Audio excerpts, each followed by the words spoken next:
కాకరకాయ శనగపిండి ఇలా రెడీ అయిపోయిందండి ఫ్రై. ఈరోజు ఇది చేశాను నేను. రండి ప్రాసెస్ ఎలా చేశానో చూద్దాం. కాకరకాయ ఫ్రై చేస్తున్నాను. దీనికోసం ముందర వేడెక్కి నూనెలో నేను ఒక చెంచాడు జీలకర్ర వేసుకున్నాను. జీలకర్ర వేయగానే ఇప్పుడు కాకరకాయ ముక్కలు సన్నగా తరిగి పెట్టుకున్న కాకరకాయ ముక్కలు వేసేస్తున్నాను. ఇవి నేను పప్పు తీయలేదు, ఉప్పు కూడా వేయలేదు, జస్ట్ అలా తరిగి పెట్టుకున్నాను అంతే. ఇవి వేసేస్తున్నాను. ఇప్పుడు నేను దీనికి సరిపడా ఉప్పు పసుపు వేసుకుంటున్నాను.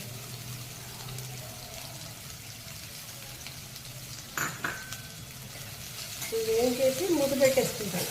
ఇవి మగ్గిపోయిన తర్వాత నెక్స్ట్ ప్రాసెస్ చేస్తాను.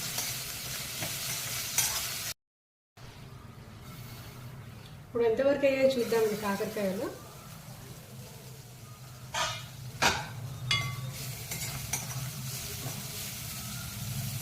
ఎక్కువ కట్ అవుతుంది, సగం ఉడికిపోయాయి. ఇప్పుడు నేను కట్ చేసి పెట్టుకున్న ఉల్లిపాయలు వేసేస్తున్నాను.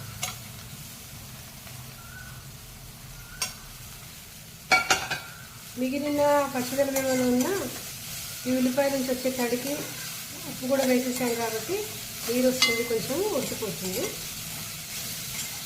కారం అవన్నీ లాస్ట్లో వేస్తాను, మళ్ళీ చూపిస్తాను. ఇంకొకసారి చూద్దామంటే ఇది బాగా రెడీ అయిపోయింది.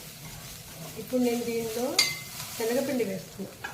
ఒక చెంచాడు శనగపిండి వేస్తున్నాను. అలాగే రుచికి సరిపడా కారం. ఇది వేసేసి వెంటనే కలపకుండా మళ్ళీ మూత పెట్టేస్తాను. ఒక 2 మినిట్స్ ఆగిన తర్వాత తీసి కలుపుకుంటే కూర రెడీ అయిపోతుంది.